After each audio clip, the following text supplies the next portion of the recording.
Hi, my name is Miss Rizzo, and today I will be teaching you an adapted lesson about the tragedy of the Triangle Shirtwaist Factory Fire based on Grade 8, Unit 2, Days 20 through 21 in the Passport to Social Studies curriculum. Briefly, here is a list of the materials and resources that I used, which are the exact same materials and resources used in the original lesson.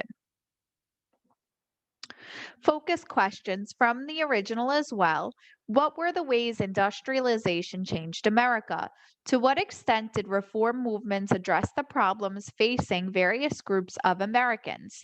The Next Gen Learning Standard addressed grades 11 through 12.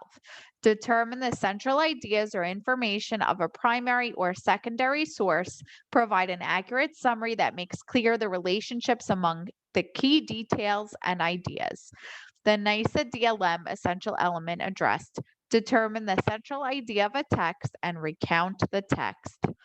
Essential element linkage levels. Initial precursor can identify the concrete details such as individuals, events, or ideas in familiar informational texts.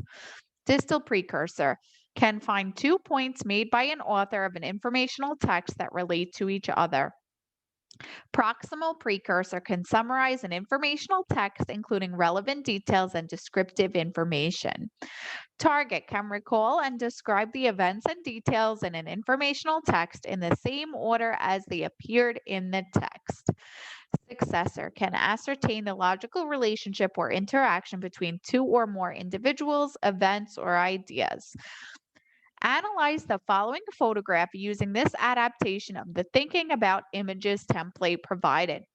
So, in the original lesson, there were three photographs provided. We're just going to look at one today. There was also a graphic organizer called the Thinking About Images template, which I adapted into just three simple questions to make what they are asking for a little bit clearer for you. So let's discuss. Number one, what do you see? Two, what do you think? Three, what questions do you have? So let's work on this together. So I see a police officer standing with his leg up on a windowsill. However, it doesn't look like there's a window there anymore or anywhere that I can see fully in this image. It looks like the windows have been blown out. There is also a lot of debris on the floor. I'm not sure exactly what it is, but I do see something that looks like wheels and pieces that look like metal. So maybe it's from machinery. So what do I think? What I think is maybe it's from machinery, right? And I think maybe something really bad happened here because all of this stuff is all over the floor. So the questions that I have is what happened to cause this? So continued, what do you think happened here? How can you tell from what you see in the image? So this was from the original lesson. Like I said, we're only going to do the one, but in the original lesson, there were two more slides with images from the same event, and they had students imagine and predict how they were connected and pose new questions. So what do you think happened here? Like we said, maybe a fire, maybe an explosion. And we could tell that because of all the debris and the mess on the floor and the lack of windows and the fact that there's a police officer. So continued, examine the tragedy of the Triangle Shirtwaist Factory Fire and the impact it had on the progressive movement by examining and creating headlines and lead paragraphs. That was the objective from the original lesson. So in this lesson, we're just going to examine. Introduction model. The Triangle Shirtwaist Factory Fire was reported in many newspapers around the country. Oops. During the early 1900s, newspapers were the primary form of communicating important news. Radio, television, and the internet did not exist yet.